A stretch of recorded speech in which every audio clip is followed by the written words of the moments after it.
All right, let's talk about the Patriots draft, which it's a new era for the New England Patriots. Another quarterback. The Mac Jones thing didn't work out. The Tom Brady thing worked out okay. That was an all right selection back in the day. So now they're seeing if they can, which one will Drake May be closer to here as they get him number 3. He was number 2 on the consensus big board. So that's the chart you're looking at. First number is when they were drafted. Second number, were they ranked on the consensus big board, and then the player name and position. Drake May is someone who I had as number 2 on my board. I do agree with a lot of people that in most years he would be the number 1 overall pick. It's just that there's Caleb Williams, who's this sort of generational, super hyped up prospect, and then you had Jaden Daniels, who some people just really liked, and some people kind of fell in love with the athleticism. And I think it's fair to say as well, Daniels is a bit more of a polished product right now. Although I think some people have almost gone too far in acting like Drake May is just like a complete idiot out there. Like, listen, the guy makes some dumb decisions. He does. But he's 21, and he makes the mistakes you expect a 21-year-old to make. I didn't see any more like mistakes than you see the average 21-year-old good quarterback prospect make. The upside is certainly there. Plenty to get excited about with Drake May, even if, even if he's not your favorite prospect. I think he's a really good prospect. The ceiling is there, and again, very much potential. We look back on this in 10 years, and we're like, wow, Drake May still doing great stuff for New England Patriots. Maybe 20 years, we're looking back on it, like what happened with Tom Brady. Okay, probably not going to be Tom Brady, but it's also nice, too. Mac Jones almost had like the Tom Brady comparisons of, both not being like great athletes and stuff like that. At least Drake May almost, I feel it's nice to kind of, enough years removed. I don't think he's going to get compared to Brady either, which is always nice because, you're not going to live up to that. Jalen Polk was drafted, which is a reach according to the consensus big board. Drafted him at 37, was projected to go 60th. I like Jalen Polk. I don't hate this pick at all. Is it a bit high on my board as well? Yeah.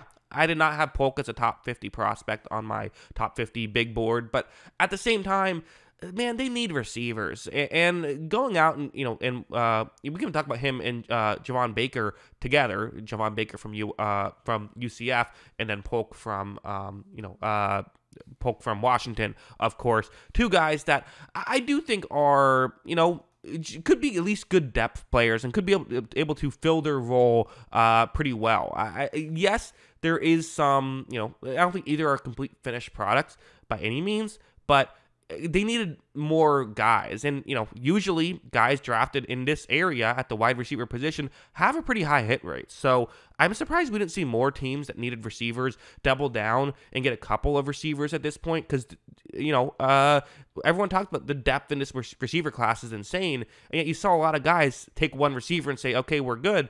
I think smart by the Patriots to take multiple guys. So that was really well done. Like that.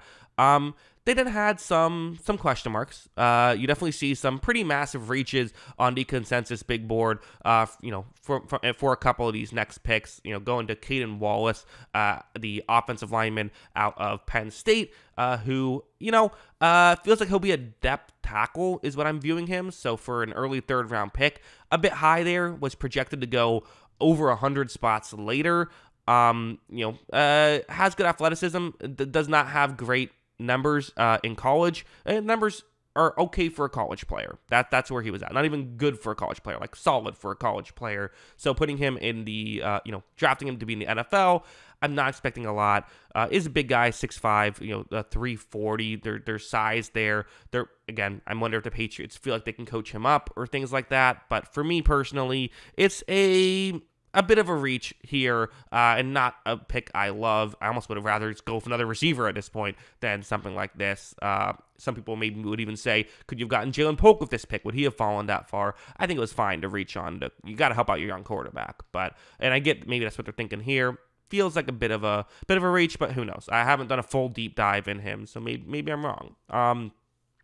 Layden Robinson is a very interesting prospect. So he goes, he goes 103, was projected to go 156, and again, feels like someone who's probably a depth player. He is someone who I feel like people view him as more of a project as well.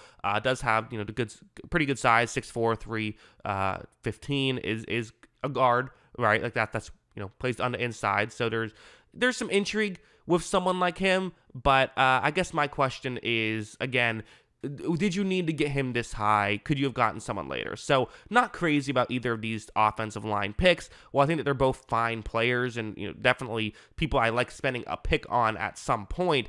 This just feels like these are, listen, pick 68 is a quality pick. Pick 103, you can still get a good player. Well, Javon Baker might be a real contributor right away.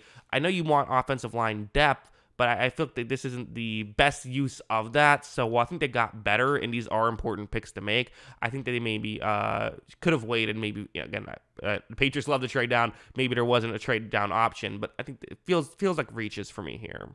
We then have our Marcellus Dial is the guy who goes at pick 180, another one that's reach according to the consensus big board. In fact, he was projected to go undrafted.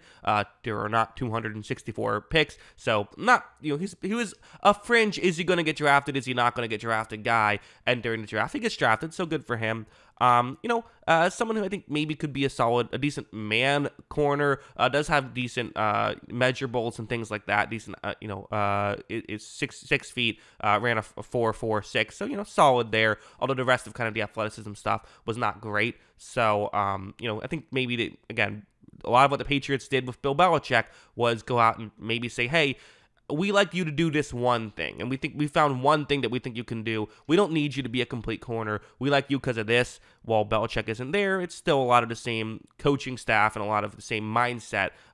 So I'm wondering if they're doing that here. But again, you have to wonder if you had to spend this pick here. Then they got Joe Milton, the quarterback out of Tennessee, which I think some people might say is, what are you doing? You got Drake May. I like this pick a lot, actually. I'm reminded of when the Washington Redskins at the time, they had just traded up to get RG3. They spent a ton of draft capital to go up and get him. And then in the third round, they drafted Kirk Cousins, which was at the time like, well, what are you doing? Well, because you don't know with young quarterbacks. And if Drake May does flame out quickly, having another option that can kind of, sit there, you can try to develop both those guys together is smart because you're not really putting a ton of extra resources into it, but you're giving yourself another chance. And Milton, I think, is definitely a guy he's almost like Diet Drake May in a lot of ways, where he's certainly someone who is also very raw, but the physical tools are so exciting that out of the quarterbacks who, were kind of later on of like, these are just flyer guys. I think, Spencer Rattler's kind of his own thing. I think people view him like he could be a quality backup. Milton's more of a pure flyer, but he was my favorite of those flyers. So I do think that there's a lot of value in him. I like this pick a lot. And then Jaheim Bell, who, anytime a tight end goes at pick 231, you're like, I see, special teams guy. I'm not sure if that's exactly what they view Bell to be. I think they might view him as maybe a receiving tight end who also will play special teams. 231 is definitely late, but he was projected to go 153. So getting on the right side there, does have good athletic numbers. There's some rawness in his game. Can he be a starting tight end? Will he be more of a depth tight end? I think they view him as depth tight end, good special teams guy, which, hey, if you can do multiple things, that helps. So yeah, Jaheim Bell, that is the Patriots draft. A lot of interesting picks. Didn't love all of them, but there's kind of something to say about each of them, which is always fun for me at least. So yeah, those are my thoughts. What are yours? Let me know in the comments below. Always love hearing from you. And of course, as always, thanks for watching.